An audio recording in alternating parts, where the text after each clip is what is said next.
கோவில்களின் வருமானம் கோவில்களில் வரக்கூடிய பக்தர்களுக்காக செலவிடப்படும் என்பதை நம்முடைய ஆளுநர் உரையில் இடம்பெற்றதுதான் அதோடைய சாராம்சம். இன்னொன்று, சமீபத்தில் வெளியிடப்பட்ட திருமண மண்டபங்கள் மற்றும் வணிக வளாகங்கள், அந்த பணிகள் துவங்கப்படாத பணிகள் நிறுத்தப்பட்டது என்பது, இந்த பணிகளை பொறுத்த வரைக்கும் நாம் ஆராய்ந்த வரைக்கும் அந்த கோவில்களில் பொதுமக்களுக்கு தேவையான அடிப்படை வசதிகள், பொதுமக்களுக்கு தேவையான தங்குமிட வசதிகள், பொதுமக்கள் பக்தர்கள் வரப்போது அவர்களுக்கு தேவையான அடிப்படையிலான கழிப்பறை வசதிகள் போன்ற இந்த வசதிகளை மேம்படுத்துவதை காட்டிலும் இவர்கள் கமர்ஷியலாக கோவில்களுக்கு திருமண மண்டபங்கள் கட்டுவதிலும் வணிக வளாகங்கள் கட்டுவதிலும் அதன் மூலமாக வருவாய் ஈட்டுவதை மட்டுமே குறிக்கோளாக வைத்துக் கொண்டு இந்த திட்டங்களை துவங்கியதன் காரணமாக மேலும் அதன் மீது பல்வேறு நீதிமன்ற வழக்குகள், ஸ்டே ஆர்டர்ஸ் இருப்பதனால நாம் அதையெல்லாம் ரத்து செய்து அறிவிச்சிருந்தோம். இதற்கு ஒரே ஒரு உதாரணமாக, எந்த அளவிற்கு கோவில்களை கமர்ஷியலாக மாற்றுவதற்கு கடந்த ஆட்சி காலத்தில் முயற்சி செய்து கொண்டிருந்தார் என்பதற்காக ஒரே ஒரு சிறிய உதாரணத்தை மட்டும் சொல்லிடுறேன். அருள்மிகு குன்னூரில் இருக்கக்கூடிய அருள்மிகு விநாயகர் திருக்கோயில், ஏறத்தாழ அந்த கோயில்களிலிருந்து கோயில் நிதியை பயன்படுத்தி 10 கோடி ரூபாய் மதிப்பில ஒரு மல்டி லெவல் கார் பார்க்கிங் வசதியை அந்த கோயிலுக்கு ஏற்படுத்துவதற்கான திட்டத்தை இந்த அரசு அனுமதித்திருக்கிறது. இதற்கு முன்னால் இருந்தக்கூடிய அமைச்சர் அவர்கள் அதை அறிவித்திருக்கிறாங்க. அந்த கோயில்ல ஒட்டுமொத்தமாக மாதத்திற்கு வரக்கூடிய பக்தர்களின் எண்ணிக்கையே 500 தான் ஆவரேஜா. அதே போல அந்த கோவில்களுக்கு அடிப்படையில கழிப்பறை வசதி கூட கிடையாது. இது மட்டும் இல்ல, குன்னூர் மற்றும் உதகையை சுற்றி இருக்கக்கூடிய அனைத்து பகுதிகளிலும் இருக்கக்கூடிய 50 கோவில்கள்ல பேசிக்கா இருக்கக்கூடிய டாய்லெட் பெசிலிட்டிஸ் கூட அங்க இருக்கக்கூடிய கோயில்களுக்கு கிடையாது. அப்படிப்பட்ட இடங்கள்ல கோயில் நிதியை பயன்படுத்தி எதற்காக மல்டி லெவல் கார் பார்க்கிங் தேவைப்படுது? அப்ப இது கமர்ஷியல் திட்டங்கள் இல்லையா? கோவில் நிதியை இப்படி கமர்ஷியலாக பயன்படுத்துவதற்கு எதிராக தான் நாம இந்த திட்டங்களை எல்லாமே தடுத்து, இந்த திட்டங்கள் தேவையில்லை, அதற்கு பதிலாக நம்முடைய அரசாணையிலே வெளியிட்டிருக்கிறோம். மிக தெளிவாக கடைசி வரியை படித்து பார்த்தால் எல்லாருக்கும் தெரியும். இந்த கோவில் நிதியை பயன்படுத்தி கோவிலும் பக்தர்களும் பயன்படக்கூடிய வகையில மாற்று திட்டங்களை உருவாக்கும்ன்ற வரியை நம்ம மென்ஷன் பண்ணியிருந்தோம். எந்த இடத்திலேயுமே மக்கள் பயன்படக்கூடிய கல்வி நிலையங்களையோ இல்ல இது போன்ற மருத்துவ வசதிகளையோ நாம செய்து தரமாட்டோம்னு சொல்லல. இன்னும் சொல்ல போனா, கடந்த 5 ஆண்டுகள்ல ஒன்றிய அரசின் நிதி உதவியோடு பழனியில பாத்தீங்கன்னா ஒரு சித்த மருத்துவமனை கட்டுவதற்கான நிதி உதவியை ஒன்றிய அரசு தருவதற்கு தயாராக இருந்தது. ஆனா கடந்த ஆட்சியில அந்த திட்டத்தை அப்படியே கிடப்புல போட்டுட்டு, கேட்டா ரெக்கரிங் செலவை எங்களால ஏத்துக்க முடியாது அப்படின்னு சொல்லி கிடப்புல போட்டு வச்சிருந்த இந்த திட்டத்தை நாம இன்றைக்கு கையில் எடுத்து அதை துவங்குவதற்கான ஆய்வில் இறங்கியிருக்கிறோம். அப்ப எந்த இடத்திலையுமே மக்கள் பயன்பெறக்கூடிய திட்டங்களை நாம தடுக்கவும் இல்ல, நாம யாருக்கும் பி டீமாக இருந்து வேலை செய்ய வேண்டிய அவசியமும் இல்ல. கோயில்களின் நிதியை ஒரு காலமும் கமர்ஷியலாக பயன்படுத்த வேண்டிய அவசியமும் மாண்புமிகு தமிழ்நாடு முதலமைச்சர் தலைமையிலான தமிழக வெற்றி கழகத்தின் ஆட்சிக்கு தேவையும் இல்லை. இந்து சமய அறநிலைத்துறை கொடைகள் என்ற ஒரு சட்டம் இருக்கின்றது. அந்த சட்டத்தில் விதி 69 என்ற குறிப்பிடப்பட்டிருக்கின்ற அந்த பணிகள் சட்ட விதிகளுக்கு உட்பட்டு சட்டத்தின் 36 பிரிவிலிருந்துதான் இந்த பணிகள் மேற்கொள்ளப்பட்டன. குறிப்பாக ஏதோ அமைச்சரே முடிவு செய்து திருமண மண்டபங்களையும் வணிக வளாகங்களையும் ஏற்படுத்துவதற்கு உத்தரவிட்டதாக மாண்புமிகு அமைச்சர் அவர்கள் அவைக்கு உண்மைக்கு புறம்பான தகவலை தந்து கொண்டிருக்கின்றார். ஒவ்வொரு திட்டங்களும் அன்றைய காலகட்டத்தில் இருந்த சட்டப்பேரவை உறுப்பினர்களுடைய பரிந்துரையின் அடிப்படையில், சட்டப்பேரவை உறுப்பினர்கள் கேட்டுக்கொண்டதற்கு அடிப்படையில் தான் அனைத்து திட்டங்களும் அந்த காலகட்டங்களில் கொண்டு வரப்பட்டது.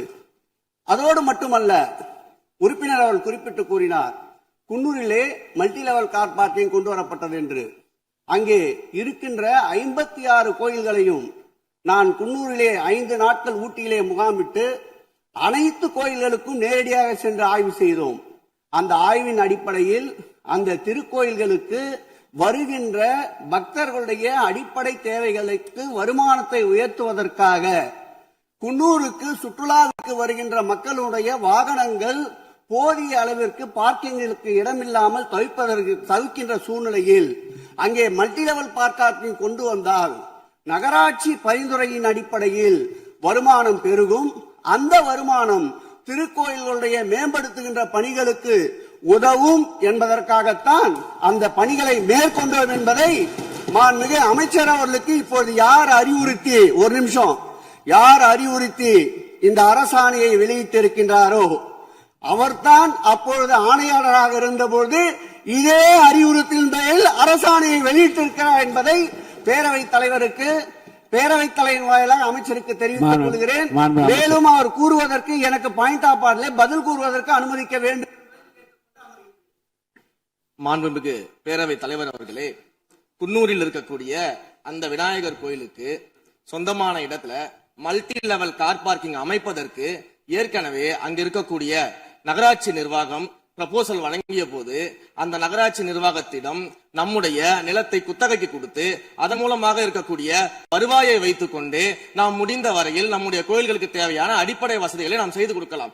ஆனால் கோயில் நிதியவே 10 கோடி எடுத்து அங்க மல்டி லெவல் கார் பார்க்கிங் எந்த விதமான பொதுமக்களும் பக்தர்களும் கேட்கல. பக்தர்களும் பொதுமக்களும் கேட்பதெல்லாம் கோயிலுக்கு உள்ளே சென்று மனநிறைவோடு தரிசனம் செய்துவிட்டு வெளியே வரும்பொழுது அவர்களுக்கு தேவையான அடிப்படை வசதிகளை தான் பக்தர்கள் கேட்டுக் கொண்டிருக்கிறார்கள். அதை செய்தாலே போதுமானது. மாநில எதிர்கட்சி தலைவர் பேசுகிறீங்க. மாண்பு போதுங்க.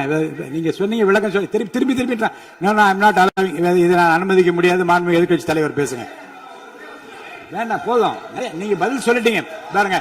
மல்டி லெவல் கார் பார்க்கிங் தேவைன்னு அவர் இல்லைன்னு சொன்னாரு. ஏன் போட்ட நீங்க சொல்லிட்டீங்க. அதோட விவாதம் முடிந்தது. மாண்பு எதிர்கட்சி தலைவர் பேசுங்க. நீங்க திரும்ப எதுக்கு பாயிண்ட் பாடுற?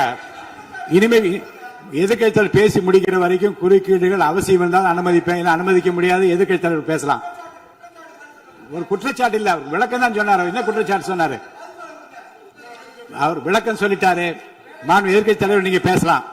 இனி மாண்பு எதிர்கட்சி தலைவர் பேசி முடிக்கிற வரைக்கும் எந்த குறுக்கீடுகளுக்கும் நான் அனுமதிக்க முடியாது. அவசியம் ஏற்பட்டால் விதிகள் உட்பட்டு அனுமதிக்க வேண்டிய உரிமை எனக்கு இருக்கிறது. இப்போது மாண்பு எதிர்கட்சி தலைவர் பேசலாம்.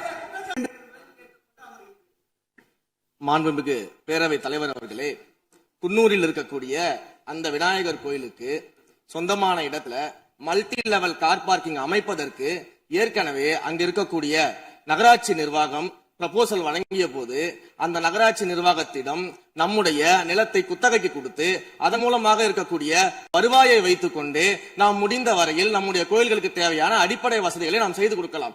ஆனால் கோயில் நிதியவே 10 கோடி எடுத்து அங்க மல்டி லெவல் கார் பார்க்கிங் எந்த விதமான பொதுமக்களும் பக்தர்களும் கேட்கல. பக்தர்களும் பொதுமக்களும் கேட்பதெல்லாம் கோயிலுக்கு உள்ளே சென்று மனநிறைவோடு தரிசனம் செய்துவிட்டு வெளியே வரும்பொழுது அவர்களுக்கு தேவையான அடிப்படை வசதிகளை தான் பக்தர்கள் கேட்டுக் கொண்டிருக்கிறார்கள். அதை செய்தாலே போதுமானது. மாநில எதிர்கட்சி தலைவர் பேசுகிறீங்க. மாண்பு போதுங்க. நீங்க சொன்னீங்க விளக்கம் சொல்லி திருப்பி இதை நான் அனுமதிக்க முடியாது. மாண்பு எதிர்கட்சி தலைவர் பேசுங்க. வேண்டாம், போதும். நீங்க பதில் சொல்லிட்டீங்க பாருங்க. மல்டி லெவல் கார் பார்க்கிங் தேவைன்னு அவர் இல்லைன்னு சொன்னாரு. ஏன் போட்ட நீங்க சொல்லிட்டீங்க. அதோட விவாதம் முடிந்தது. மாண்பு எதிர்கட்சி தலைவர் பேசுங்க. நீங்க திரும்ப எதுக்கு பாயிண்ட் பாடுற? இனிமே எதிர்கட்சியாளர் பேசி முடிக்கிற வரைக்கும் குறுக்கீடுகள் அவசியம் இருந்தால் அனுமதிப்பேன், அனுமதிக்க முடியாது. எதிர்கட்சி தலைவர் பேசலாம். ஒரு குற்றச்சாட்டு இல்ல, அவர் விளக்கம் தான் சொன்னார். என்ன குற்றச்சாட்டு சொன்னாரு? அவர் விளக்கம் சொல்லிட்டாரு. மாண்பு எதிர்கட்சி தலைவர் நீங்க பேசலாம். இனி மாண்பு எதிர்கட்சி தலைவர் பேசி முடிக்கிற வரைக்கும் எந்த குறுக்கீடுகளுக்கும் நான் அனுமதிக்க முடியாது. அவசியம் ஏற்பட்டால் விதிகள் உட்பட்டு அனுமதிக்க வேண்டிய உரிமை எனக்கு இருக்கிறது. இப்போது மாண்பு எதிர்கட்சி தலைவர் பேசலாம்.